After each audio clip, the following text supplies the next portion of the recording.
Hello दोस्तों, मैं हूं ब्रजेन और आज मैं स्टार्ट करने जा रहा हूं क्विक रिवीजन जीएस का। क्योंकि अब समय बहुत कम है तो हमें रिवीजन की ज़रूरत है और ये क्विक रिवीजन आने वाली परीक्षाओं के लिए बहुत महत्वपूर्ण है।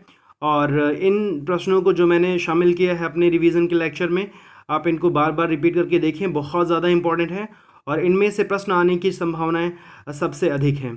तो ये दोस्तों शुरू करते हैं। पहला क्वेश्चन जो है वो है, कौन सा द्वीप भारत श्रीलंका के मध्य है? जी हाँ, वो है रामेश्वरम। सर्वप्रथम इंडिया शब्द का प्रयोग भारत के लिए किस भाषा में किया गया था? जी हाँ, बिल्कुल, किस भाषा में किया गया था? ग्रीक भाषा में किया गया था। भारत का प्रथम मानचित्र किसने बनाया था? जी हाँ दोस्तों, भारत का प्रथम मानचित्र एन विले ने बनाया था। भूगोल के पिता की उपमा किसे दी गई है? दोस्तों आप जानते हैं भूगोल के पिता की उपमा हिकैटियस को दी गई है। किस क्षेत्र को भारत का हृदय स्थल माना जाता है? जी हाँ दोस्तों, भारत का हृदय स्थल किसे माना जाता है? गंगा के मैदान को भारत का हृदय स्थल माना जाता है। भारत का कौन सा स्थान तीन सागरों का संगम कहलाता है? जी हाँ दोस्तों, तीन सागरों का संगम वो है कन्याकुमारी। एक समुद्री मील कितने किलोमीटर के बराबर होता है? जी हाँ दोस्तों, एक समुद्री मील 1.82 किलोमीटर के बराबर होता है। नुब्रा नदी कहाँ से निकलती है? दोस्तों नुब्रा नदी निकलती है सियाचिन ग्लेशियर से, और आप जानते हैं कि सियाचिन ग्लेशियर है जम्मू कश्मीर में। हिंद महासागर को किस देश के झील की उपमा प्रदान की गई है? हिंद महासागर को ब्रिटेन की झील अर्थात ब्रिटिश झील की उपमा प्रदान की गई है। कोच्चि का जुड़वा नगर क्या है? जी हाँ, कोच्चि का जुड़वा नगर है एर्नाकुलम। भारत का औसत समुद्र तल मापन कहाँ से लिया जाता है? चेन्नई से लिया जाता है, चेन्नई। और चेन्नई है कोलकाता की राजधानी, आपको पता होगा। भारत का अक्षांशीय विस्तार कितना है? जी हाँ दोस्तों, अक्षांशीय विस्तार पूछ रहा है 8 डिग्री 4 मिनट से 37 डिग्री 6 मिनट उत्तरी अक्षांश के बीच हमारा भारत फैला हुआ है। अगला क्वेश्चन है दोस्तों, भारत का देशांतरीय विस्तार कितना है? देशांतरीय विस्तार भी आपको पता होना चाहिए। 68 डिग्री 7 मिनट से 97 डिग्री 25 मिनट पूर्वी देशांतर के बीच भारत का देशांतरीय विस्तार है। भारत में कर्क रेखा कितने राज्यों से होकर गुजरती है? बहुत बार पूछा गया क्वेश्चन है दोस्तों ये, और आप सभी को पता होना चाहिए 8 राज्यों से, और वो राज्य हैं त्रिपुरा, मिजोरम, पश्चिम बंगाल, झारखंड, मध्य प्रदेश, छत्तीसगढ़ और राजस्थान, गुजरात। भारत की मानक रेखा, जिसे मानक समय रेखा कहते हैं, वो कितने राज्यों से गुजरती है? दोस्तों मानक रेखा जो इलाहाबाद के नैनी नामक स्थान से गुजरती है, और वो गुजरती है भारत के कुल 5 राज्यों से, जिसमें उत्तर प्रदेश, मध्य प्रदेश, आंध्र प्रदेश, छत्तीसगढ़ और उड़ीसा राज्य आते हैं। दोस्तों अगला क्वेश्चन है, भारत की तटरेखा की लंबाई बताइए। जी हाँ, भारत की तटरेखा की लंबाई 6100 किलोमीटर है। दोस्तों तटरेखा का तात्पर्य है वह सीमा जो समुद्र से लगी हुई है, और आप जानते हैं तटरेखा गुजरात राज्य से शुरू होते हुए पश्चिम बंगाल राज्य तक है, और यह कुल 9 राज्यों तक फैली है। यहाँ अगला क्वेश्चन उससे संबंधित है, भारत के कितने राज्य समुद्र के किनारे पर हैं, या भारत के कितने राज्यों को तटीय राज्य कहा जाता है? तो इसका उत्तर है 9 राज्य। उच्च एशिया का मेरुदंड की उपमा किसे दी गई है? बहुत इंपॉर्टेंट है दोस्तों ये।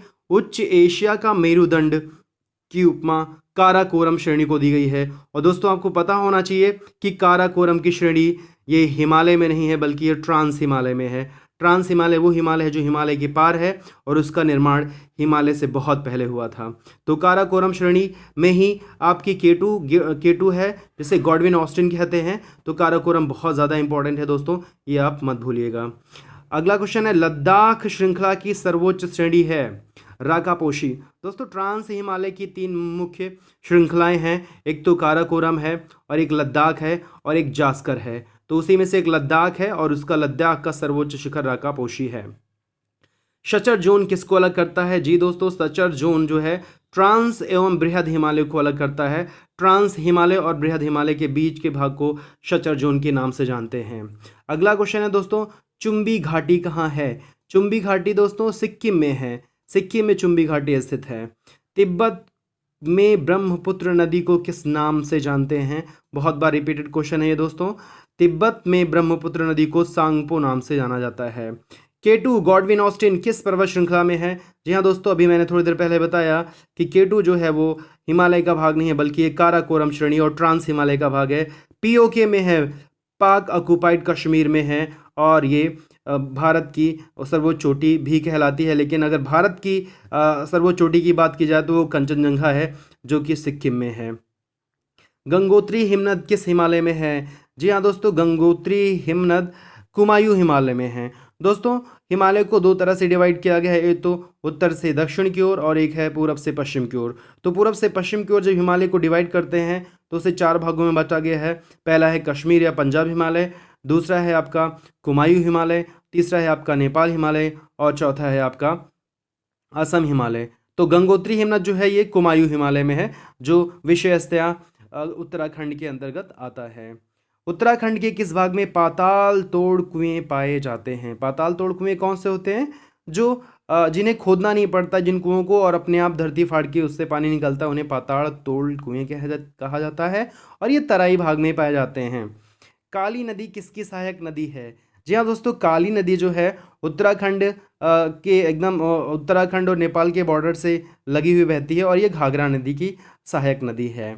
फूलों की घाटी कहाँ स्थित है? जी हाँ दोस्तों, फूलों की घाटी कुमायूं हिमालय में है, और कुमायूं हिमालय उत्तराखंड के अंतर्गत आता है। जवाहर सुरंग किस दर्रे में है? वेरी वेरी इंपॉर्टेंट क्वेश्चन है ये। जवाहर सुरंग है बनिहाल दर्रे में, और बनिहाल दर्रा है जम्मू कश्मीर में। अमरकंटक किस पर्वत श्रेणी का सर्वोच्च शिखर है? अमरकंटक जो है ये मैकाल श्रेणी का सर्वोच्च शिखर है। अमरकंटक से ही सतलज नदी निकलती है दोस्तों, आपको पता होगा। पश्चिमी व पूर्वी घाट का मिलन बिंदु है नीलगिरी पर्वत। जी हाँ दोस्तों, नीलगिरी पर्वत, और नीलगिरी पर्वत के ही नीचे है इलायची की पहाड़ियाँ, जो बहुत ही इंपॉर्टेंट है, जो केरल और तमिलनाडु राज्य की सीमा पे पाई जाती हैं। दोस्तों, ये था 30 नंबर का ज्योग्राफी का क्विक रिवीजन। उम्मीद करता हूँ आपको पसंद आया होगा। अगर पसंद आए तो वीडियो को लाइक करिए, शेयर करिए, और कमेंट ज़रूर करें कि ये वीडियो आपको कैसा लगा, ताकि मैं क्विक रिवीजन का अगला वीडियो अपलोड कर सकूँ। दोस्तों, तब तक के लिए आप अपनी तैयारी को अच्छे से आगे बढ़ाइए। मेरी तरफ से बहुत बहुत शुभकामनाएं। मिलते हैं अगले वीडियो में, तब तक के लिए बहुत बहुत धन्यवाद। नमस्कार।